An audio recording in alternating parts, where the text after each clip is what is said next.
I do. There's two issues, Apple being one of them, and just to come back to some of the issues that were raised earlier, and also capital allowances. So maybe after 5 minutes you might give me a heads up, or more if you give me more than 10 minutes. Okay, can I first of all come to Mr. Hogan, because you took and fielded questions earlier about the establishment of the escrow account. And essentially you were saying that the infrastructure is not in place yet for that account to be set up. So just very quickly remind us as to what infrastructure needs to be put in place. Okay. The infrastructure that will be necessary for the operation of the escrow account is the appointment of escrow custodians slash agents, so they'll have the dual role there, and also the appointment of investment managers. And both of the procurement processes for the provision of those services are well underway at this stage. Okay, so basically it's custodians and investment managers. Managers, correct. Okay, and why does it take so long for that to happen? Well, the EU procurement rules are one issue around all of this. I mean, there are particular set deadlines in relation to and is that now in train? Had they been kicked in? Well, they've been kicked in. Yeah. They've been kicked in. And when do you expect? Did you give any date as to when you expect the account to be up and running? I don't think we've been prescriptive on the date, Deputy, but what we have indicated... I'm not asking for a Monday or Tuesday. No, I'm talking about but, in months. I don't know, to be honest. I'll have to check and see exactly what we had in the tender document. I suspect we weren't that prescriptive, but you know, we are engaged with a dialogue at the moment with the but given that this is an issue where potentially we are finding ourselves in hot water for a delay in establishing this account, I would imagine that it would be in the state's interest for you to be somewhat prescriptive. I think what we, you know, in all of these cases, when we are appointing these agents, it is with the intention of having the infrastructure established as soon as actually possible. Okay, and you also said then when you were fielding questions in respect of the amount that will eventually have to be transferred into the account, you said that it's possible this could be done in phases. Yes. And the reason for that is because the people who manage the accounts, the investments and the custodians would need to have the wherewithal to be able to do that. We as a state, and whether it's revenue or the department, deal with tens of billions of euro every year. Tens of billions. So it is incredible to put up as a defence that the money simply cannot be transferred at one time. And I'm putting this as a question, right, as an observation, because I would imagine that some people will say and ask the question, is this a stalling tactic? Because I can see how that it's credible for the Department of Finance to say that the money simply cannot be transferred in one go. And I think that there possibly is other reasons for that. So can you explain to me why it would be difficult for the money to be transferred in one go, given, as you know, tens of billions of euro goes through the hands of the state every single year?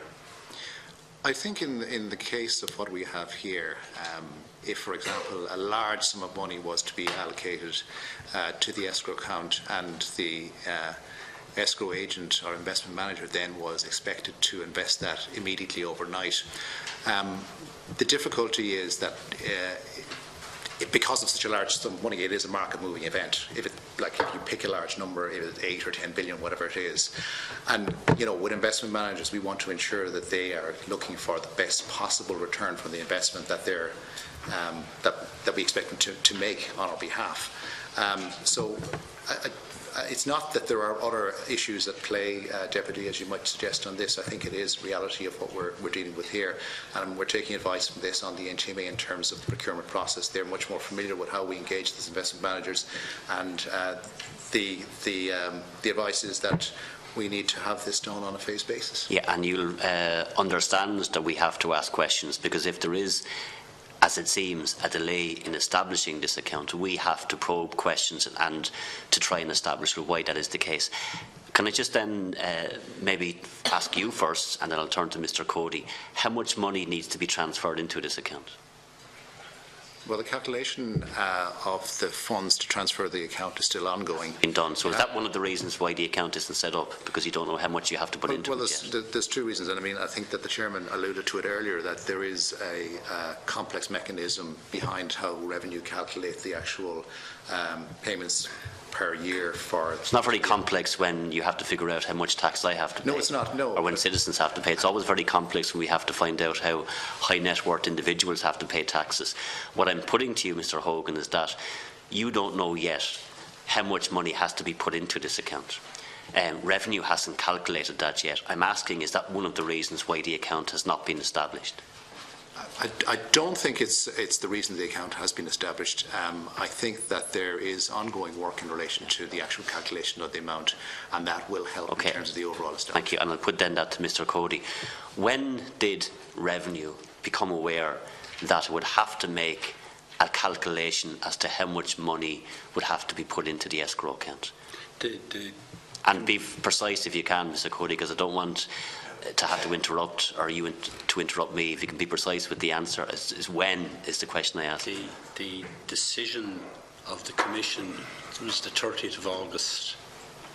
There's a 4-month period in the normal course for state aid to be lodged, to be collected. Our requirement was to calculate, and we knew that from we started that process in September 2016. That process is part of the ongoing engagement. That's our responsibility. Taking as I said earlier, the Commission's decision, and then engaging with the company to finalise agreement. And then we have to. It's not just that we assess each year. We also have to engage with the Commission. And I understand all of that. And all that has been ongoing, yeah. And there's serious level of engagement both with the company and with the Commission, yeah, on an ongoing basis. And as we sit here today, Mr. Cody, you still cannot give us a figure. So what you said is, in September 2016, you would have been aware that you would have had to come up with this figure. I understand it's complex. I know you have to engage with outside stakeholders and people in the state, but the figure is still not established. So can you give me a date? Because I can't get a date as to when the account will be established. But given that that is work in progress, and I'm not convinced that it should take as long as it is taking, but notwithstanding that, when will you determine how much money will have to be put into the account? Is it weeks or is it months?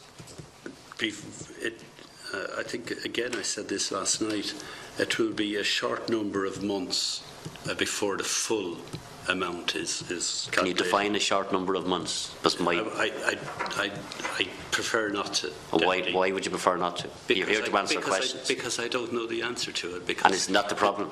No, Deputy. I think the issue at present is that and I hope you'll excuse me if I don't have exactly the right number of years, since this was not on the agenda for today, yeah. That I think that there are 8 of the relevant years finalised, and that there are a small proportion to be finalised, and that's ongoing. Our work is ongoing with that, and I have no problem if I can find out that detail. If I knew that I was going to be asked about the case, I would be able to give you as much as I can. And I want to be fair, because I'm not asking you to hang your coat on a particular time period, because I'm imagining that you're well over 5 minutes. But yes. Will you send, Mr. Cody, can you send that on to us? You can come with it today. I would expect that this will be completed in the first quarter of next year. First quarter of next year. Well, that's progress anyway. Hopefully that will be the case. And once that's done, I would imagine that, Mr. Hogan, you'll have done your work, and hopefully the account will be set up and the money can be instantly transferred, or as much of it as possible. Would that be a workable time frame? Well, that's certainly the way that you portray it there would seem a rational way to... yeah, well, rational hasn't really been the word that I would use to underpin this issue up to now, but if that is how it transpires, I think that will be at least progress. Can I move to... Sorry, we do still have to conclude the procurement processes. Yes. And you're going to come back to us with dates on that, because that would be part of the process that you would put out, you would have indicative timeframes, I would imagine, on that. So you could come back to us maybe. I know you were saying you weren't absolutely definitive, but you must have some notion of when you want to do it. But I think that we're looking at some sort of appointment in the Let's work on the assumption that in the first quarter of next year we'll have the account set up and Mr. Cody will have his figures in order and money then can start to be transferred, because we know that Europe and the Commission is watching this. So I think that would be a good day's work if we're in that territory. Can I come to the capital allowances, if I can?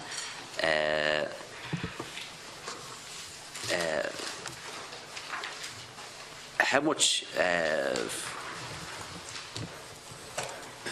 of this is in terms of intangible assets, Mr. Cody? In the figures that we published in April 2017, and we provided to the committee, we set out on page 8 of the report, analysis of 2015 corporation tax returns and 2016 payments, a breakdown of capital allowances claimed. In 2015, 26.7 billion of an increase, is that correct? Yes. Yeah, and I'm looking at the Department of Public Expenditure and Reform say it's a general rule of thumb that there is 10 jobs created for every 1 million in capital investment. So if that's the case, then my calculation would be roughly that 267,000 new jobs would have been created in 2015, which clearly wasn't the case. So what's happening? Sorry, Deputy, I can only give you the figures that are set out and claimed. That the issue around changes around intangible assets and the onshoring of intellectual property is part of. How much of the 26.7 billion is intangible goods? The figure that you're talking about is the intangible. It's all intangible. Yeah. This was part of the process. Mr. McCarthy talked about it earlier, the impact on GDP in 2015. The subject has been a subject of a fairly significant discussion in the finance bill process. Can I maybe add just to what the Deputy, because he's referring to, I mean, capital allowances is essentially an accounting term. The equivalent economic term is depreciation. Okay, so depreciation is what we're talking about here, whereas the Department of Public Expenditure numbers are about actual investment. Okay,